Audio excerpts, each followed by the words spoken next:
Shalom. Selamat malam Bapak Ibu Saudara dikasih oleh Tuhan. Kita kembali lagi belajar Bible Class kita ya, kitab Ulangan. Sudah seri 99 ya. Wow, lama sekali ya. Kitab Kejadian bangsa ini telah dipilih, Keluaran ditebus dari Mesir, Imamat diinstruksikan dalam waktu sebulan untuk hidup dalam kesucian, dan kitab Bilangan dipersiapkan untuk memiliki tanah perjanjian setelah melewati 40 tahun di Gurun. Musa akan meninggal, Israel mau masuk, dan kitab Ulangan ini mencatat kata-kata terakhir Musa. Ingat ya, kata kuncinya renewal, pembaruan. Pembaruan apa? Pembaruan perjanjian Musa. Karena generasi baru belum mendengar dan mereka harus diperbaharui. Ya. Oke, ayat kuncinya kita baca. 2, 3. Dengarlah hai orang Israel, Tuhan itu Allah kita. Tuhan itu Esa. Kasihilah Tuhan Allahmu dengan segenap hatimu dan dengan segenap jiwamu dan dengan segenap kekuatanmu. Ulangan, pembaruan perjanjian Musa. Pelajaran namanya Walk Through the Bible mengatakan ini dengan satu frasa duet. Hukum pertama, hukum kedua, berlari bersama-sama, berjalan bersama-sama. Nah, masih ulangan pasal 33 tentang transisi ya, kita sudah sampai di sini. Musa memberkati Israel. Masih di situ ya. Masih belum pasal 34. Ayo, ayat kuncinya ayat 1. Kita baca 2, 3. Inilah berkat yang diberikan Musa, abdi Allah itu, kepada orang Israel sebelum ia mati. Wow, berkatnya kita sudah belajar ya. Berkatnya Ruben, berkatnya Yehuda, ada Simeon di situ. Berkatnya Lewi, berkatnya Benyamin, berkatnya Yusuf. Yusuf itu kan Efraim dan Manasye. Berkat Sebulon, Naftali, berkat Gad. Nah, sekarang berkatnya siapa? Berkatnya Dan. Kita baca satu ayat saja. 2, 3. Tentang Dan ia berkata, adapun Dan ialah anak singa yang melompat keluar dari Basan. Amin. Kita jangan sampai rancu ya. Dan ini bukan kata sambung. Ini dan itu lain ya. Dan ini adalah suku. Tentang dalam kurung suku Dan, ia Musa berkata, adapun suku Dan ialah, nah ini. Kalau bahasa Inggrisnya lion cub ya, anak singa yang melompat keluar dari Basan. Oke, kalau dengar gini pasti nggak ngerti, saudara ya. Jangankan saudara, saya pertama kali baca, oh boy, apa ini maksudnya itu ya. Oke, kita mau lihat berkatnya Dan. Ditelusuri dulu, siapa Dan itu? Oh ternyata Dan itu anak kelima, urutan kelima. Balik lagi ya, loh lihat ya. Urutannya ya, anak 1, anak 2, anak 4, anak 5 enggak ada. 2 dan 3 sudah. Anak 5 belum. Nah, makanya ternyata anak kelima di sini. Ini anak kelima. Berkatnya urutannya enggak sama ya. Tapi beda. Ibunya namanya Bilha. Bilha itu siapa? Budak. Pembantu. Rahel. Rahel itu siapa? Istri sah. Istri sahnya 2, Rahel dan Lea. Tapi Rahel itu istri kesayangan. Istri kesayangan Yakub. Tapi istri kesayangan tidak bisa punya anak. Karena tidak bisa punya anak, menyuruh Bilha berhubungan seksual dengan suaminya. Ya karena kalau saudara sekarang mikir, kok aneh ya? Ya karena budak itu hak milik seperti harta benda. Kalaupun budak itu punya anak, berarti anak dari budak itu anak dari tuannya. Makanya disuruh ya. Kalau orang laki-laki dengar itu laki-laki nakal masa kini disuruh gitu, ya mau saja katanya begitu ya. Tapi ini masalahnya masalah keturunan. Oke, terus ayatnya di sini. Kapan Dan lahir? Di Kejadian 36. Berkatalah Rahel, kok bukan Bilha? Ingat, Bilha itu hak milik seperti benda. Allah telah memberikan keadilan bagiku. Nah, bahasa Ibraninya pakai kata danani. Nah, danani itu Allah setelah Allah sudah menghakimi. Makanya senada dengan berkat. Nah, kalau mau belajar berkatnya suku Dan di Ulangan 33 ayat 22, mesti ditarik mundur ke belakang kelahirannya dan juga berkat papanya. Yakub ketika mau mati memberkati satu-satu anaknya, kayak Musa sekarang memberkati satu-satu suku. Tapi berkatnya papa Yakub kepada Dan sekarang, adapun Dan ia akan mengadili, ia akan menghakimi. Persis. Ya karena itu namanya. Ya. Oke, mau enggak mau kita mesti belajar, ditarik mundur. Berkatnya Dan dari kitab Kejadian 49, dari berkatnya papanya Yakub.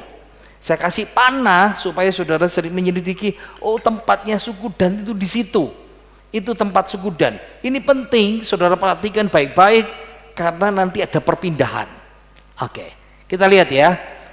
Berkatnya papanya Yakub kepada Dan. 3 ayat.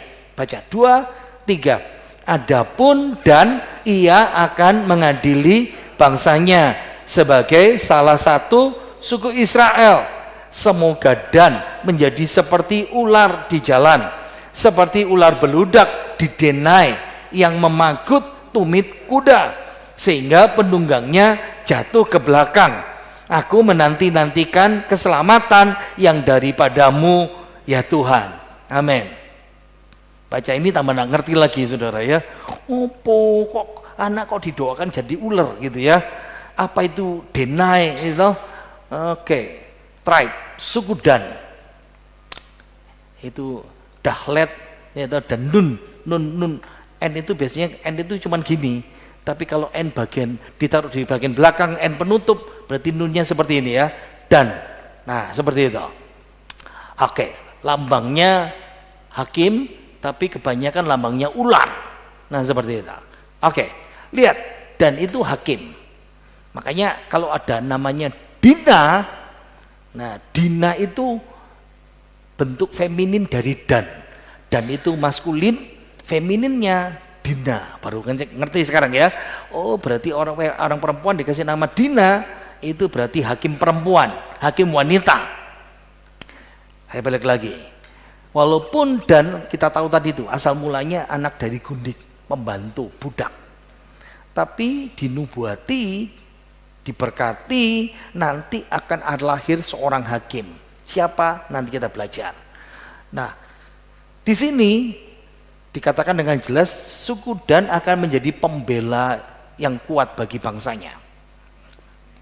Nah, suku Dan maksudnya keturunannya, ini berkatnya Yakub ya. Tangkap, kita belum belajar berkatnya Musa. Belajar berkatnya Musa, kalau ngerti berkatnya Yakub dulu. Nah, suku Dan keturunannya karena hakim membela kepentingan bangsanya, menolong, melindungi dalam perjuangan mencapai kemerdekaan. Kalau lihat dari tempatnya, berarti suku Dannya kecil. Ya, suku Yehuda besar, dapat tanah besar. Suku kecil dapat tanah kecil. Karena suku Dan jumlahnya sedikit, tapi ditakutin. Nah, kalau kita bilang kecil-kecil cabai rawit mungkin seperti itu ya. Ya, kenapa? Karena bangsa-bangsa yang berusaha menjajah pada zaman hakim-hakim dan pada zaman raja-raja, suku kecil ini brilian, luar biasa. Ini yang paling berat buat saya belajar itu ya. Yakub menyebut Dan dengan 2 gambaran. Dua-duanya ular. Ular di jalan, yang kedua ular beludak di denai. Saya bingung, denai opo? Nah, saya lihat bahasa Ibraninya orah. Kenapa Alkitab kita terjemahan baru bahasa Indonesia menerjemahkan denai? Saya lihat di kamus. Oh, denai itu bekas atau jejak, kita bilang trail ya. Jejak binatang yang besar di hutan. Gambarannya gini, pemburu mengikuti denai. Ya, kalau dia berburu kijang atau berburu harimau, dia akan cari denai. Di mana jejaknya, arah jalannya itu denai. Ya. Nah, denai, makanya bahasa Indonesia agak kesulitan ya menerjemahkan. Karena kata orah itu jalan untuk para traveler. Bisa secara kiasan, bisa secara literal. Nah, misalnya daki gunung ya, atau jalan besar. Jalannya lewat mana? Ini khusus untuk pejalan traveler. Nah, seperti itu. Tapi yang paling sulit adalah menerjemahkan ular beludak. Bahasa Indonesia menerjemahkan ular beludak. Bahasa Inggris adder. Tapi bahasa Ibraninya sepipon. Sepipon tidak bisa dicari karena dalam perjamuan lama Alkitab kita cuma satu kali saja. Hanya satu kali saja di dalam Alkitab. Kalau saudara belajar seperti ini, mau tidak mau melihat apa terjemahan. Nah, bahasa Alkitab bahasa Ibrani selesai ditulis 400 tahun sebelum Kristus ya. Lalu pertama kali diterjemahkan ke dalam bahasa apa? Ada namanya bahasa Latin, Vulgata. Itu beda 200 tahun, 200-300 tahun. Lalu orang melihat, apa itu sepipon? Sepipon ternyata diterjemahkan dalam Alkitab bahasa Latin 200-300 tahun. Kemudian pakai kata serates. Serates itu ular yang, belum bisa keluarkan, sorry. Ular yang punya 2 tanduk. Waduh, mungkin sudah tahu ya. Nah sini, jadi serates, sebentar, kok nggak jalan ya? Klik. Ini. Serates itu makhluk legenda Yunani. Paham kita sekarang ya. Kenapa diterjemahkan Serates? Ular yang sangat fleksibel, ular yang ada tanduk. Sampai sekarang masih ada. Itu namanya ular beludak itu, viper. Ya. Makanya bahasa Indonesia menerjemahkan ular beludak. Berarti konotasinya bisa 2, bisa positif, bisa negatif. Positif, kok cepet gini ya? Positif dan itu memiliki keunggulan dalam hal kecerdikan. Ya, ingat, cerdik seperti ular yang kita pakai dalam bahasa Alkitab ya, perjanjian baru. Kecerdikan seperti ular beludak, kayak suku Yehuda dan Gad digambarkan seperti singa. Makanya dan dikasih julukan ular karena kecerdikannya, positifnya. Suku Dan, suku Yehuda, suku Gad, semuanya melayani sama baiknya untuk kepentingan. Nah, kalau hakimnya siapa yang terkenal? Di sini namanya Simson. Dan akan menghakimi bangsanya. Siapa itu? Simson. Yang paling terkenal ya. Membebaskan dari orang Filistin. Keunikan Simson memang beda dari hakim-hakim yang lain. Ingat ya, kalau baca Simson itu rasanya kayak nonton film Huluk yang warnanya hijau itu. Tahu-tahu kaget dan marah dan besar kekuatannya itu. Makanya dikatakan ia memagut tumit kuda sehingga penunggangnya jatuh ke belakang. Dan kita tahu hakim yang terkenal dari suku Dan itu yang disebut Simson. Memang hakim ini agak nakal, suka main perempuan, pelacur. Waktu main ketiduran, orang-orang mau bunuh dia, dikebok saja, ditutup pintu gerbang. Saudara ngerti ya? Pintu gerbang nggak seperti kita ya, pintunya kayu besar besi, tapi dijebol sama Simson. Dia begitu mudah membunuh singa, seperti ngeropek kertas, membunuh ribuan orang Filistin dengan dia cari senjata model kayak Jackie Chan saudara ya, ketemu nih, rahang keledai dipakai. Nah seperti ini rahang keledai ya, dia bunuh ribuan orang. Dan kelemahannya kita tahu, wanita. Ya, kita tahu cerita ini Simpson, film cerita tahun 50-an 60-an ya. Hollywood. Ingat ya, apa kelemahan Simpson? Kita harus bilang rambut atau hati? Ini yang paling besar. Chuck Swindoll, pengkhotbah favorit saya, dia bilang Simpson itu pria dengan kelemahan hati wanita. Jadi potong rambutnya ya. Dan yang paling mengerikan, matanya dicongkel, buta. Dan dia mati di tengah-tengah, mati di tengah-tengah orang kafir. Pernah saya bahas kan? Bunuh diri masuk surga apa enggak? Simpson kan seperti bunuh diri. Masalahnya begitu. Oke. Kalau konotasi ular secara negatif tadi itu positif ya. Itu suku Dan bisa kita lihat dari beberapa contoh yang lain. Apa? Di Hakim-Hakim pasal 18 ada satu peristiwa. Gini. Ingat ya. Habis kitab Ulangan, kitab Yosua. Yosua menggantikan Musa perang, menaklukkan Kanaan. Kitab Yosua itu rohaninya naik. Selesai, semuanya selesai, masuk zaman Hakim-Hakim, rohani turun. Dan ada satu suku yang pertama kali meninggalkan Tuhan, menyembah berhala. Siapa dan di mana? Suku Dan. Makanya konotasi Dan sama seperti ular. Ada positifnya, ada negatifnya. Nah ini yang mengerikan nih saudara tahu. Altar berhala yang bangun namanya Yonatan. Serius itu. Yonatan itu siapa? Cucunya Musa. Wow. Musa punya cucu namanya Yonatan. Ini lokasinya di Tel Dan. Tel itu tempat tinggi bahasa Ibrani ya. Tempat tinggi Dan seperti itu. Nah, beberapa ratus tahun kemudian ketika kerajaan Israel pecah, Rehabeam anak Salomo dan Yerobeam, Yerobeam lalu mendirikan lembu emas di atas mezbah. Di atas mezbah di tempat yang sama yang dibangun sama suku Dan.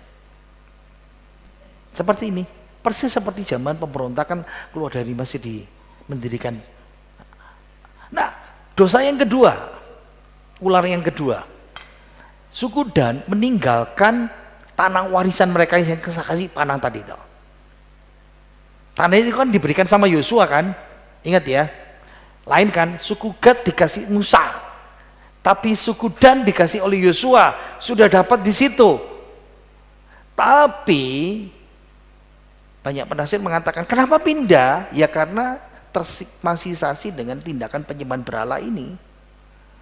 Jadi sesudah tinggal sesaat di wilayah mereka, lalu suku Dan pindah ke utara, menduduki perbatasan Israel yang paling utara. Makanya di dalam ayat 18 jelas sekali. Kenapa Yakub berkata, aku menanti-nantikan keselamatan daripadamu. Makanya tujuannya diperdebatkan sama para sarjana Alkitab ya. Opo iki doanya Yakub atau doanya Dan? Apakah ini sebuah ucapan syukur untuk pemeliharaan Allah? Karena istilah Yahweh yang satu pertama kali penggunaannya dalam kitab Kejadian di sini mulai muncul di situ. Nah, kalau dihubungkan dengan penyebutan ular, dan ingat ya, ular pertama kali di Kejadian pasal 3 iblis. Makanya ini kemungkinan doa suku Dan atau doanya Yakub untuk suku Dan mengakui ketidakpatuhan mereka apa? Menyembah berhala yang pertama kali, lari meninggalkan tanah perjanjian mereka. Tapi kalau saudara belajar perjanjian baru, disebut lagi di Wahyu pasal 7 kayak gini ya. Wahyu pasal 7 itu masa tribulasi. Kita sudah diangkat, lalu dunia masuk tribulasi. Lalu Tuhan utus 144.000 saksi orang Israel, suku Israel menjadi saksi di seluruh dunia. Kita sudah di sorga bersama Tuhan. Tapi tidak ada suku Dan. Itu sebabnya banyak dari penafsir, bapak-bapak gereja, Irenaeus, Ambrus, Agustinus, Theodor, itu berarti antikris muncul dari suku Dan. Nah, makanya Kemungkinan doa dan berkat pada anaknya dan Yakub pikirannya diangkat. Aku menanti-nantikan keselamatan yang daripadamu Tuhan. Asik ya belajar begitu ya. Nah berarti secara ini ayat yang terakhir itu doa secara eskatologis. Semoga suku Dan diselamatkan Tuhan. Karena tidak ada disebutkan di dalam Wahyu pasal 7 seperti itu. Nah, kita sekarang belajar berkatnya si Musa. Ayo baca lagi. 2, 3. Tentang Dan ia berkata, adapun Dan ialah anak singa yang melompat keluar dari Basan. Sekarang beda. Berkat Musa buat suku Dan, metaforanya bukan ular, tapi anak singa. Berarti kedepannya ada potensi kekuatan yang besar. Kenapa? Anak singa itu pasti jadi raja, pemimpin. Pasti punya kelompok. Nah, Dan ialah anak singa yang melompat keluar dari Basan. Dan ingat ya, Musa sekarang di kitab Ulangan pasal 33 di tempatnya suku Gad. Mereka belum nyebrang. Tapi Musa sudah mengantisipasi. Kamu bakal mencetat. Kamu bakal melompat. Ingat ya, awalnya dikasih yang tanah yang saya tunjukkan tadi itu loh. Ya, di tempat ini. Di bagian barat daya ada daerah Filistin ya, ada di situ. Jadi pemukiman pertama dari undian dan pembagian warisan suku Dan, lihat ini, suku Dan di sini. Antara ada suku Efraim dan suku Benyamin yang biru kecil ini, kan di ujung belakangnya ya, di ekornya di situ, dan suku Yehuda yang warna hijau. Tapi kenapa mereka pindah? Nah, makanya kenapa sih Tuhan suruh binasakan bangsa-bangsa di situ? Bangsa-bangsa situ menyerah dan dibunuh, dijadikan budak. Tapi pada zaman hakim-hakim, bangsa-bangsa yang jadi budak itu berkuasa. Sekarang suku Dan yang gantian ditindas, digeser naik ke gunung. Orang Amori juga didesak orang Filistin. Makanya akibatnya sebagian besar suku Dan pindah. Ini sih, lihat panah ya, cari sumber baru. Nah di sini ada kata, lihat ujung panah itu ada nama Dan. Oh, sekarang baru mulai ngeh. Kenapa Musa ngomong tentang suku Dan ialah anak singa yang melompat keluar. Wah, keren juga ya. Sudah tahu tempatnya masih seperti itu. Baru kita memahami bahwa mereka akan pindah ke utara, dekat Basan. Berkat ini berarti juga nubuatan Musa ya, ada relokasi yang tidak sah. Seperti itu. Kenapa suku Dan pindah? Karena didesak. Karena penyembahan berhala. Karena juga cari tempat yang subur. Ini kotanya ya, saya kasih ujung di situ. Pertanian dan ternak. Mereka ambil tempatnya siapa? Nah ini Tel Dan. Nah kalau sudah lihat tempat itu ya, ini jadi park, apa park itu? Taman ya, nasional di Israel. Dulu kota Dan ini dulu namanya kota Lais atau kota Lesem.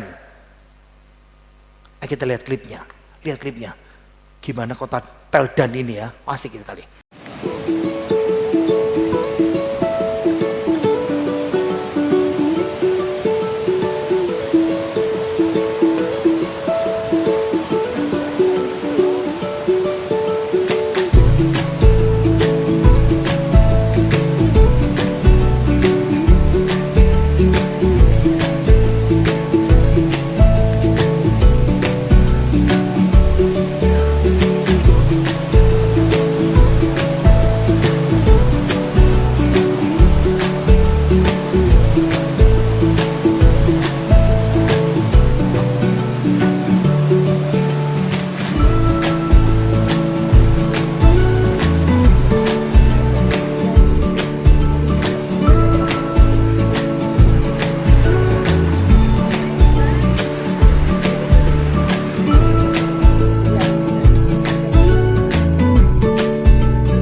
Indonesia kita punya jargon.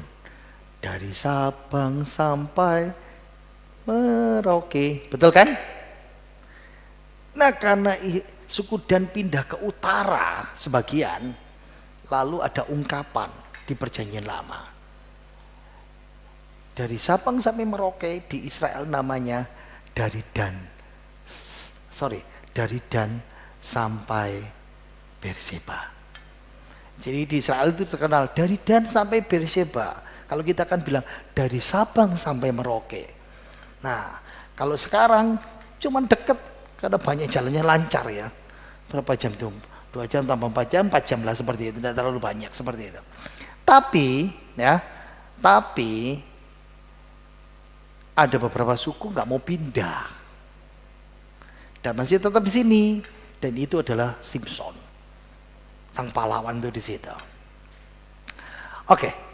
Yang terakhir, baca lagi 2, 3. Adapun Dan ialah anak singa yang melompat keluar dari Basan. Nah, ini bahasa Ibrani ya. Bahasa Ibrani ingat ya, tidak ada vokal. Jadi beberapa sarjana Alkitab modern kalau lihat kata Ibraninya, ini bisa Basan, bisa ular. Nah, seperti itu. Makanya seharusnya terjemahannya ular. Berarti kalau diterjemahkan ular, dan suku Dan ialah anak singa yang melompat jauh, maksudnya keluar dari ular. Ular itu siapa? Berkatnya papanya.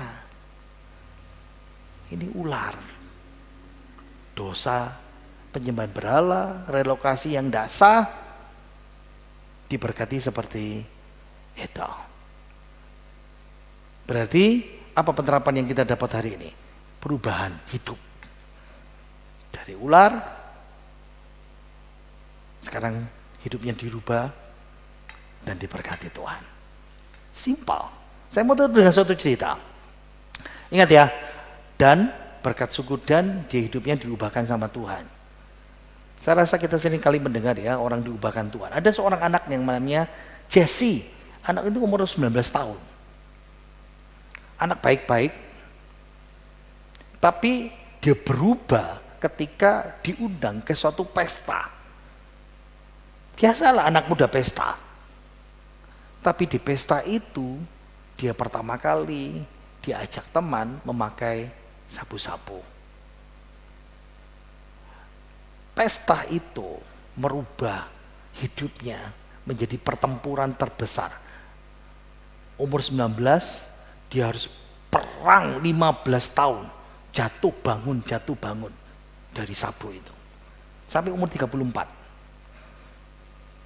Ketagihan, edik ya, terus sama sabu selama 15 tahun. Dia tahu pilihannya terikat seumur hidup atau bisa bebas. Bebas itu kalau lihat kematian ya. Beberapa kali ketangkap polisi, masuk penjara, keluar masuk penjara. Tahun 2014, 15 tahun kemudian, dia berteriak.